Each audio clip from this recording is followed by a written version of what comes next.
गए। हरिवंश महाप्रभु की भक्ति से श्री राधा वल्लभ लाल जी अपने श्वेत द्वीप को छोड़कर के वृंदावन आ गए। श्री हरिराम व्यास जी के लिए जुगल किशोर जी प्रकट हो गए। रूप गोस्वामी के लिए श्री राधा गोविंद देव प्रकट हो गए। सनातन गोस्वामी के लिए ठाकुर जी मदन मोहन रूप में प्रकट हो गए। मधु पंडित के लिए ठाकुर जी गोपीनाथ रूप में आ गए। और हमारे स्वामी श्री हरिदास जी के लिए ठाकुर जी श्री बांके बिहारी लाल के रूप में प्रकट हो गए। क्या आपको ऐसा नहीं लगता कि इन भक्तों को वैकुंठ के मुक्ति प्राप्त करने वाले मुक्त वैष्णवों से ज्यादा सुख यही पृथ्वी पर ही मिल गया? किसके बदौलत, किसके खातिर? केवल और केवल भक्ति।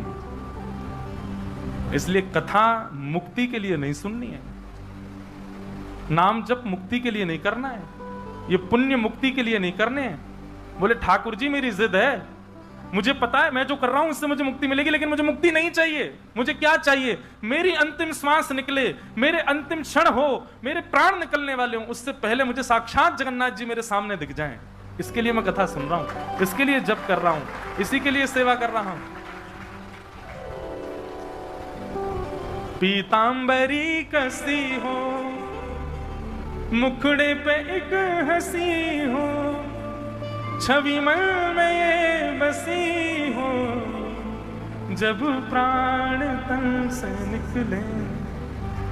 श्री गंगा जी का तट हो, यमुना का वंशवट हो, मेरा सांवरा निकट हो, जब प्राण तन से निकले। बस हम इसी के लिए पुण्य कर रहे हैं कि नाथ आप कृपा करके पधारो बस। और परीक्षित, ये 7 दिन तुम मुक्ति के लिए मत मांगो। इन 7 दिनों में तो ऐसी भक्ति करो कि 7 दिन बाद तक्षक सर्प डसेगा, तुमको मुक्ति मिलेगी, तुमको भगवान के दर्शन होंगे। ये सोच पहले निकालो अपने अंदर से। 7 दिन बाद, मृत्यु के बाद भगवान का दर्शन नहीं करना है, 7 दिन के अंतराल में ही तुमको ठाकुर जी का दर्शन करना है, जीवित अवस्था में करना है। इस भावना से मेरे सामने बैठो। तब परीक्षित की मन बुद्धि शुद्ध हो गए, हाथ जोड़ दे, नहीं भगवान अब मुझे मुक्ति नहीं चाहिए, अब मुझे चिंता ही नहीं है मुक्ति की, अब तो केवल आप ऐसा कर दीजिए, मेरे 7 दिन की श्वास बची है, ये अंतिम श्वास जब निकले उससे पहले मुझे कोई ना दिखे, मेरे ठाकुर जी मुझको दिख जाएं, ऐसी कृपा करो।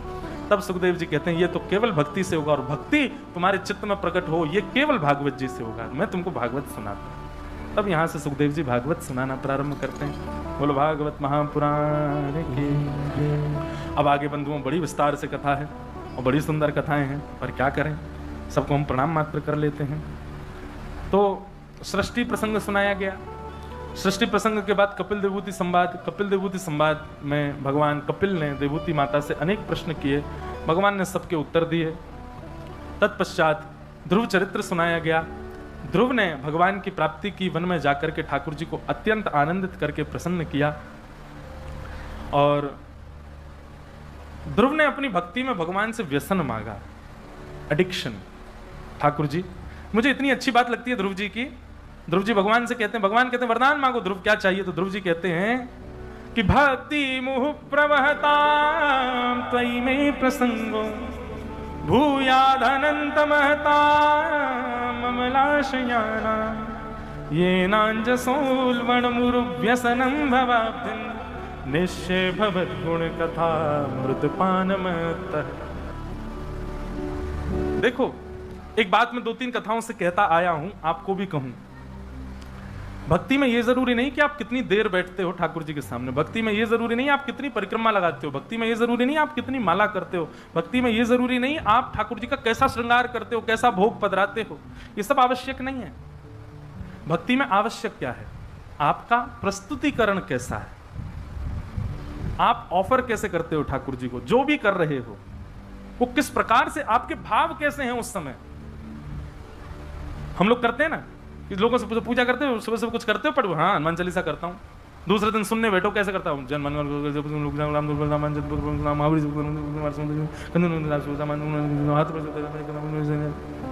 हनुमान जी कहते होंगे नेक डट ले यार, तू जपता है मेरी सांस चलती, कि इतनी तेज थोड़ी भाग रहा था मैं।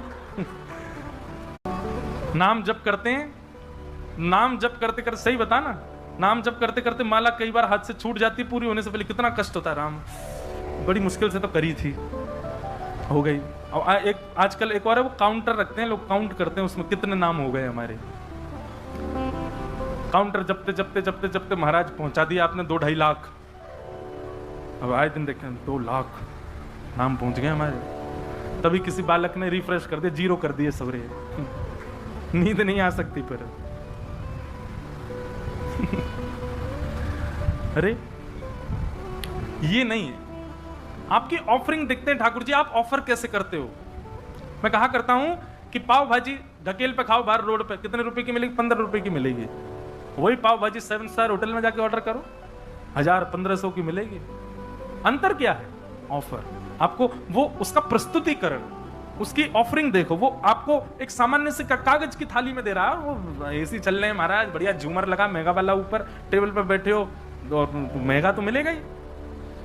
ठीक वैसे ही भक्ति में आपका प्रस्तुतिकरण देखते हैं ठाकुर जी। स्तुति सब गाते हैं, पर हर किसी की स्तुति का प्रस्तुतिकरण देखो। अब यहां पर ध्रुव जी क्या कह रहे हैं भगवान से कि नाथ मेरी भक्ति पता कैसी हो?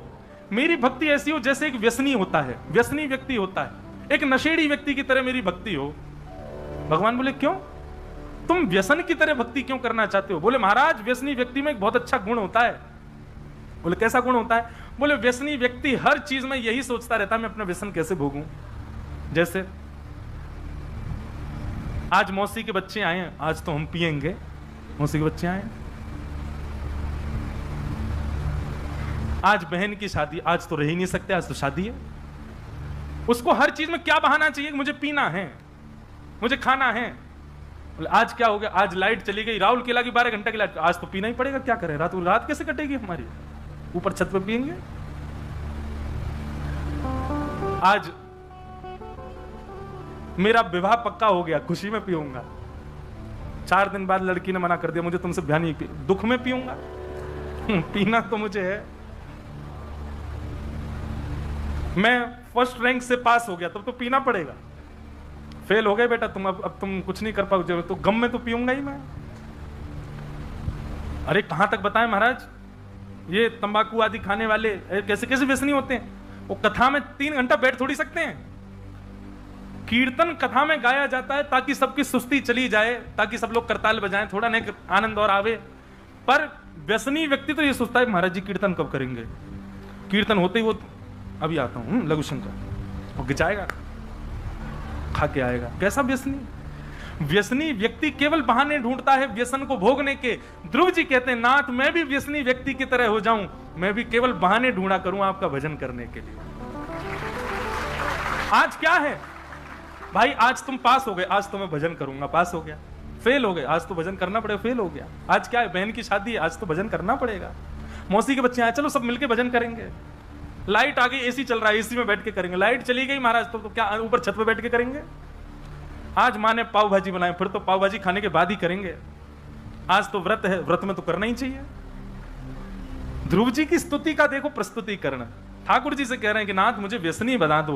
और ये बात कोई मनगढ़ंत नहीं, लिखा है ये नांज सोल व्यसनम भवाब्धिम, मुझे व्यसन लग जाए आपकी कथा सुनने का। जीवन की कैसी भी स्थिति आए, उस हर स्थिति में व्यसनी केवल व्यसन ढूंढता है। मैं जीवन की हर स्थिति में केवल ये सोचूं कि चलो ठाकुर जी को भज लिया जाए। मेरा जीवन ऐसा एक व्यसनी की भांति कर दो नाथ। भगवान खूब जोर से हंसे ध्रुव जी की स्तुति सुन के। वाह ध्रुव, हम तुमसे बहुत प्रसन्न हैं। बस यही तो हमारा उद्देश्य है, हम उनको प्रसन्न करना चाहते हैं। हमारी प्रस्तुतिकरण ऐसी हो।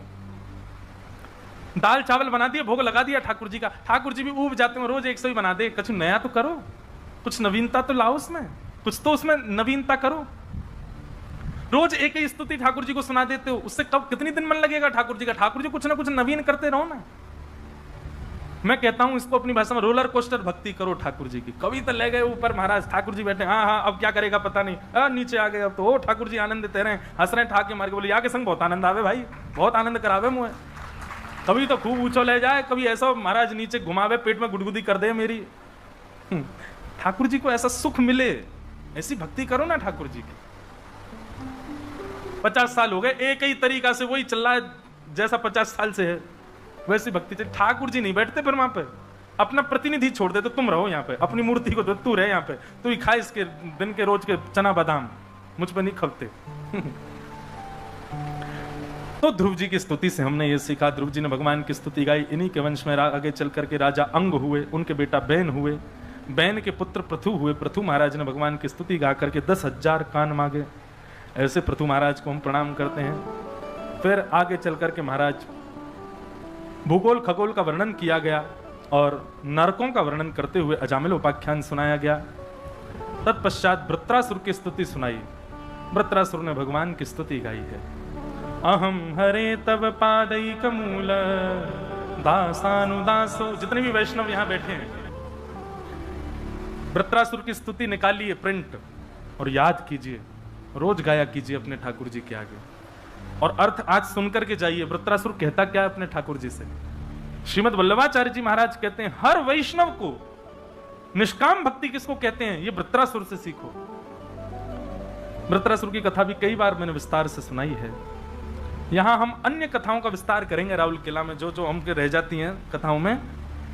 आज तो नंदोत्सव कर दें, फिर कल से वेणु गीत युगल गीत प्रयास करेंगे, अगर उनका विस्तार हो पाया तो उन्हीं का भाव रखेंगे। और कल कथा में श्री गिरधर लाल जी भी पधारेंगे।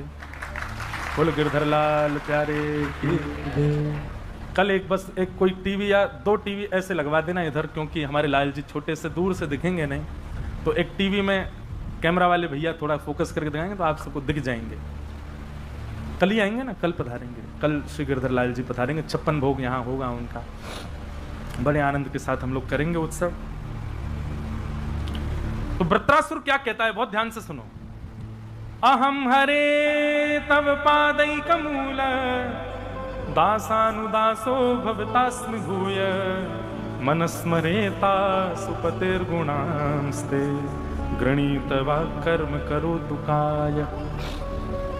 वृत्रासुर कहता है नाथ मुझ पर ऐसी कृपा कर दो, मैं आपके दासों के दासों के दासों के दासों का दास बन जाऊं, ऐसी कृपा करो। बंधुओं, ठाकुर जी का दास बनना बहुत इजी है, बहुत सबसे सरल काम है जगन्नाथ भगवान का दास बनना। और सबसे कठिन क्या है, भगवान के दासों का दास बनना।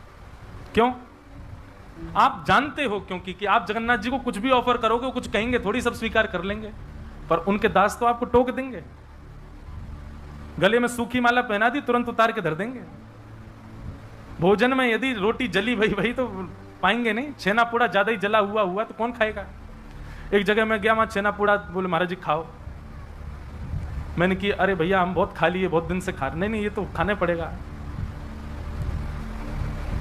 अब अंदर अंदर का तो खा गए, वो बाहर जला हुआ छोड़ दिया। बोले ये नहीं खा, ये तो सबसे ज्यादा इंपॉर्टेंट होता है। अब वो इतना जला हुआ था कि उसको कैसे खाया जाए। खा तो गए, पूरा मुंह काला पड़ गया। तो भाई ठाकुर जी खा सकते हैं, ठाकुर जी सब प्रकार की आपकी सेवा स्वीकार कर लेंगे, पर वैष्णव की सेवा करोगे वैष्णव तो टोक देगा आपको। ऐसे नहीं कर सकते। ठाकुर जी को कैसे प्रणाम करो, बेचारे यूं ही खड़े रहेंगे। वैष्णव को गलत प्रणाम किया तो आपको टोकेगा, ऐसे प्रणाम नहीं करते, ऐसे प्रणाम करो। वैष्णव की सेवा करना, दासों के दासों की सेवा करना, वो तो कठिन है। ठाकुर जी के आगे झुकना तो कोई भी झुक जाता है, ठाकुर जी के दासों के आगे झुक के दिखाओ, तब माने। भरी गर्मी पड़ रही है, फर्श बिल्कुल गर्म हो गया, तभी कोई वैष्णव दिख जाए तो नियम है कि जहां दिख जाए वहीं प्रणाम करो। कैसे करोगे, पृथ्वी तो गर्म है, नहीं कर सकते। दास बनना ठाकुर जी का बहुत सरल है, पर दासों का दास बनना बहुत कठिन है।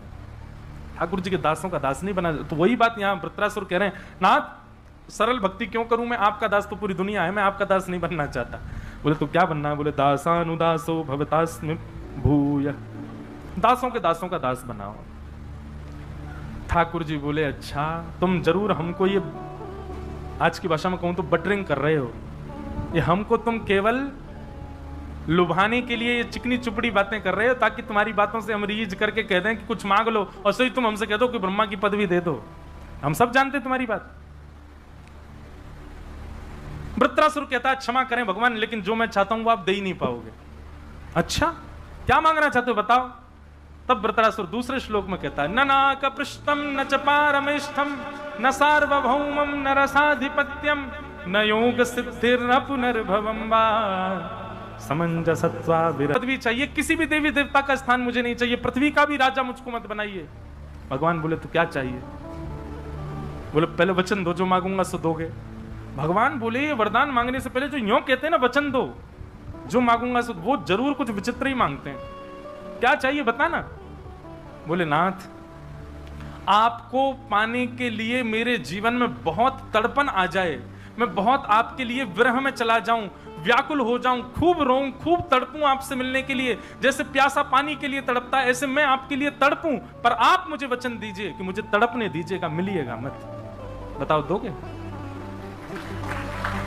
ठाकुर जी स्तब्ध दोगे, भाई ये कैसी भक्ति तेरी, भजन करेगा, मुझे पुकारेगा, भजेगा, पर ये भी चाहता है कि मिलना मत। क्यों?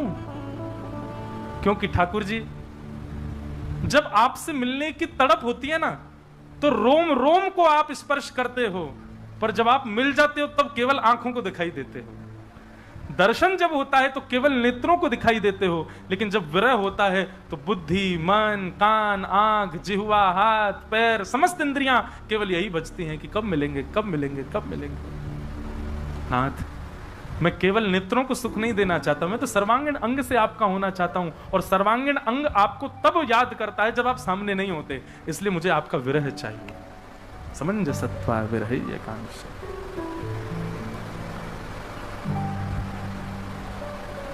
इस प्रकार वृत्रासुर ने भगवान की स्तुति गाई। बोलो भक्त वत्सल भगवान की। ऐसे ऐसे प्रसंग हैं भैया भागवत में, कहां ले जाएं हम इनको। इतनी कथा करते हैं पर हर बार हर कथा में कुछ नवीन भाव प्रकट हो जाता है। आगे श्रीमद् भागवत में प्रहलाद चरित्र सुनाया गया, जहां पर भक्त प्रहलाद ने एक विपरीत कुल में, विपरीत खानदान में, विपरीत परिवार में, विपरीत समाज में, विपरीत माहौल में रह करके भी भगवान को प्राप्त किया। मैं कहा करता हूं कथा में, माताजी डॉक्टर, पिताजी डॉक्टर, और उसके बाद बेटा भी डॉक्टर बन जाए, कोई बड़ी बात नहीं है। लेकिन माताजी भी डॉक्टर नहीं है, पिताजी भी डॉक्टर नहीं है, परिवार में दूर दूर तक कोई वैद्य नहीं है, और फिर बेटा डॉक्टर बन के निकले तो उसकी बड़ी प्रशंसा होती है। ये भी भक्त हैं, वो भी भक्त हैं, आगे भी भक्त हैं, पीछे भी भक्त हैं, चारों तरफ भक्ति भक्त हैं, उसमें तुम भी भक्त हो गए, कोई बड़ी बात थोड़ी है। लोग बात कहते हैं महाराज जी स्कूल का माहौल हमारा ऐसा, कॉलेज का ऐसा, कॉलेज वहां ऑफिस का माहौल बड़ा अलग सा है, वहां हम भक्ति नहीं कर पा रहे हैं, क्या करें। प्रहलाद जी का चरित्र सुनो। प्रहलाद जी ने माहौल का त्याग नहीं किया, प्रहलाद जी ने परिवार का त्याग नहीं किया, प्रहलाद जी ने विद्यालय का त्याग नहीं किया, प्रहलाद जी ने राक्षसत्व का त्याग नहीं किया, हर चीज को स्वीकार किया, क्योंकि सब वस्तु भगवान ने प्रदान की है। सबको स्वीकार करते हुए सबके बीच रह करके भजन किया। इसलिए भैया परिस्थितियों को मत कोसो ठाकुर जी, राक्षसों के रह करके भजन किया। आज पिता ने प्रहलाद जी को पकड़ करके कहा, तेरा स्वामी, तेरा नाथ हरि कहां है, बता, मैं आज उसको देखूं। बोले खंबायु अग्निम सलिलम महिम च ज्योतिम से सत्वानि दृशो द्रुमादिन यत्किंच भूतम प्रणमेद अनन्यम। पिताजी, सरित्र मुद्रांश हरे शरीरम, संसार में दिखने वाली हर वस्तु हरि का शरीर है, सब कुछ हरि है, सब जगह वो विद्यमान है। बोले अच्छा इस खंबे में है? बोले हाँ मुझे दिख रहे हैं। जैसे ही खंभ भेदन किया भगवान नृसिंह प्रकट हो गए। बोलो नृसिंह भगवान की। क्या नृसिंह भगवान खंभों में रहते हैं? नहीं, खंबे में नृसिंह भगवान नहीं है, प्रहलाद के विश्वास में नृसिंह भगवान है। प्रहलाद का भरोसा है कि यहां नृसिंह है, इसलिए भगवान वहां नहीं जहां मंदिर, भगवान वहां जहां आपका विश्वास। प्रयागराज में एक सेठ जी थे, उनकी बहुत बड़ी संपत्ति थी, उनकी कोई संतान नहीं थी, तो उन्होंने कुंज बिहारी भगवान का मंदिर बनवा दिया। दोनों पति पत्नी मिलकर के कुंज बिहारी भगवान की सेवा करते, उन्हीं को ही अपना पुत्र मानते थे। विश्वास कितना प्रबल होता है देखो, बिल्कुल सत्य घटना है और ज्यादा 50-60 साल पुरानी घटना है। कुंज बिहारी भगवान को ही अपना पुत्र मानते थे। गांव के लोगों ने सेठ जी से एक दिन कहा कि भैया तुम्हारी इतनी संपत्ति, इतना व्यापार, इतना सब कुछ, तुम्हारा बड़ा वैभव है गांव में, कोई बालक गोद ही ले लो, उसके नाम सब कर जाना। सेठ जी बोलते अरे बालक की क्या जरूरत है, कुंज बिहारी मेरे पुत्र हैं, सब इन्हीं का है, जितनी खेती बाड़ी, जितनी संपत्ति, जितना सब कुछ इनके नाम कर दूंगा। एक वयोवृद्ध हंस करके कहने लगा, बोले संपत्ति तो इनके नाम कर जाओगे, पर पुत्र के और भी काम होते हैं, वो कौन करेगा? बोले तुम्हारे कौन करेगा? बोले हमारे तो पुत्र हैं। बोले मेरे पुत्र कुंज बिहारी हैं, वो करेंगे मेरे सारे काम। बोले अरे काम तो सुनो। बोले बताओ। बोले पिता की मृत्यु पर पुत्र आकर के अंतिम संस्कार करता है, तुम्हारे कर्ण के लिए कुंज बिहारी की ओर देखा और नेत्रों में आंसू भर आए सेठ जी के। बोले कि मैं देखने के लिए बैठा तो नहीं रहूंगा तब, पर तुम लोगों को दिखेगा। मेरा संस्कार यही करेंगे आकर के। कह दी उन्होंने बात, सबने मजाक में ले ली, चले गए। 20-22 वर्ष बाद जाकर के सेठ जी की मृत्यु हुई। और जब मृत्यु हुई तो कोई तो था नहीं उनके परिवार में। गांव के लोगों ने अर्थी बनाई, गांव के लोगों ने सब काम किए, गांव के लोगों ने चिता बनाई। बस उन सेठ जी का एक काम था कि वो शाम को गांव के सारे बच्चों को बैठा करके सबको रेवड़ियां बांटते थे, किसी को कुछ देते थे, मीठा खिलाते थे। सबसे बहुत प्रेम था। तो सब बच्चे उनकी शव यात्रा में गए और सब बच्चे खूब रो रहे थे। उन्हीं बालकों में एक छोटा सा बालक, जब चिता पर सेठ जी का शरीर रख दिया तो वो बालक उनके पैर के अंगूठे को पकड़ करके गए, सेठ जी आप अब मुझे दूध कौन पिलाएगा? रात में मुझे बैठा के दूध कौन पिलाएगा? सेठ जी मुझसे बातें कौन करेगा? सेठ जी मुझे कौन भोग लगाएगा? गांव के लोग बोले सेठ जी का बच्चों से बड़ा प्रेम है, भैया एक काम करो, इन्हीं बालकों में किसी से अंतिम संस्कार करवा दो सेठ जी का। 20-22 साल पहले सेठ जी ने कहा था, किसी को इतना याद भी नहीं। तो वही बालक जो अंगूठा पकड़ के रो रहा था, उसी बालक को अग्नि दे दी, बोले तुम ही संस्कार करो। बता दिया, उन्होंने संस्कार किया। संस्कार के बाद सब लोग बोले भैया यमुना जी में स्नान करो, एक एक गोता लगा के अपने अपने घर चलो। सबने गोते लगाए। जैसे ही उस बालक ने गोता लगाया सब बाहर आ गए, लेकिन वो बालक बाहर नहीं आया। खूब ढूंढा गोताखोरों ने, लेकिन बालक नहीं मिला जमुना जी के अंदर। तब वयोवृद्धों को याद आया, बोले सेठ जी कहते थे मेरा संस्कार तो कुंज बिहारी करेंगे। अरे भाई दौड़ करके चलो सेठ जी के मंदिर में, कुंज बिहारी है कि नहीं देखो वहां जाकर के। सब दौड़ करके गए तो क्या पाया, कुंज बिहारी तो खड़े थे, पर सिर से लेके पैर तक जितने वस्त्र थे सब यमुना जी के जल चुचा रहा था सबसे। मानो उन सेठ जी का संस्कार करके ठाकुर जी आए। ठाकुर जी किसमें विराजमान है? विश्वास, भरोसा। भरोसा होगा, मानो तो मैं गंगा मां हूं, ना मानो तो बहता पानी। विश्वास है तो जगन्नाथ है, विश्वास नहीं है तो दारू ब्रह्म है, लकड़ी के समान है। विश्वास।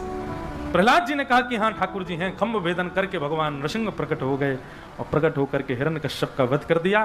प्रहलाद जी ने स्तुति गाई, भगवान ने उन पर अनुग्रह किया। बोलो भक्तवत्सल भगवान की जय। गजेंद्र मोक्ष की कथा सुनाई गई, बलि वामन अवतार सुनाया गया, और सब सुनाते हुए नवम स्कंद में गंगा जी का प्रादुर्भाव, श्री राम जन्म की कथा और श्री राम अवतार का मंगल विषय सुनाया गया।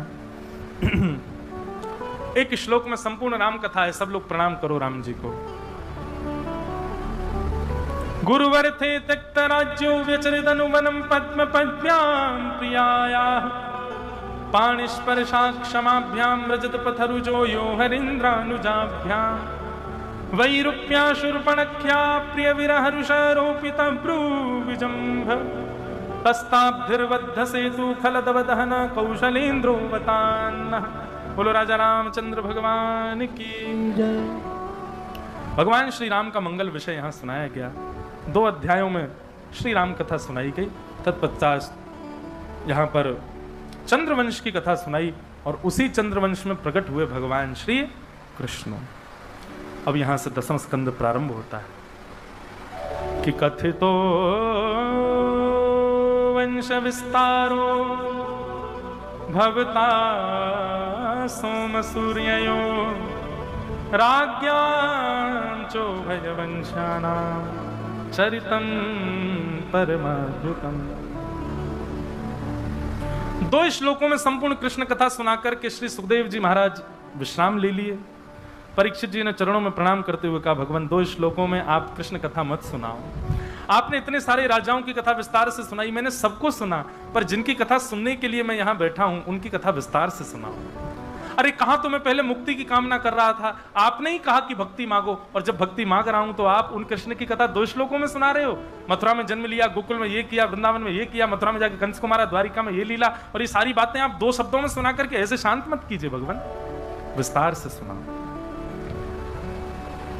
परीक्षित जी महाराज कहने लगे, सुखदेव जी कहने लगे, परीक्षित तुम 4 दिन से एक ही आसन पर बैठे हो, थोड़ा उठ लो, कुछ खा पी लो, थोड़ा आराम कर लो, फिर सुना देंगे।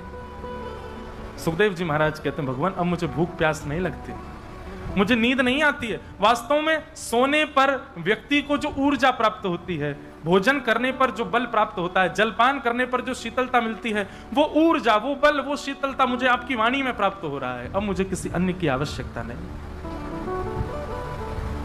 आप कृपा करके अब तो मुझे विस्तार से कथा सुनाओ। परीक्षित जी महाराज कहते हैं, जब श्रोता की स्थिति ऐसी हो जाए कि उसको अन्न जल की भी स्थिति नहीं है, उसको सोने की भी स्थिति नहीं है, वो पूर्ण रूपेण उत्सव में हो जाए। उत्सव में व्यक्ति ऐसा ही हो जाता है। अत्यंत गम में व्यक्ति ऐसा होता है और अत्यंत उत्साह में व्यक्ति ऐसा होता है। उसको सोने की सुध नहीं होती, उसको भोजन की सुध नहीं होती, उसको जलपान की सुध नहीं होती, उसको बैठने की सुध नहीं होती, उसको वस्त्रों की सुध नहीं होती, उसको अपने रूप की सुध नहीं होती। ये दो स्थिति कब बनती है? या तो बहुत दुख में भयंकर गम हो किसी को, या फिर बहुत आनंद में। सुखदेव जी की स्थिति, परीक्षित की स्थिति परम आनंद की है। अब वो कहते हैं कि मुझे विस्तार से सुनाओ भगवान। और अब यहां से कृष्ण कथा का प्रारंभ होता है। बहुत सज धज के आप सब लोग बैठे हो बड़े भाव से। अब भैया राहुल केला को छोड़ो, अब हम चल रहे हैं सबरे गोकुल। अब तो आज से कथा गोकुल में चली जाएगी, ब्रज में ही होएगी कथा, और ब्रज भाषा में होएगी। कोई को समझ आए तो अच्छा, नहीं आए तो फिर कोई बात नहीं।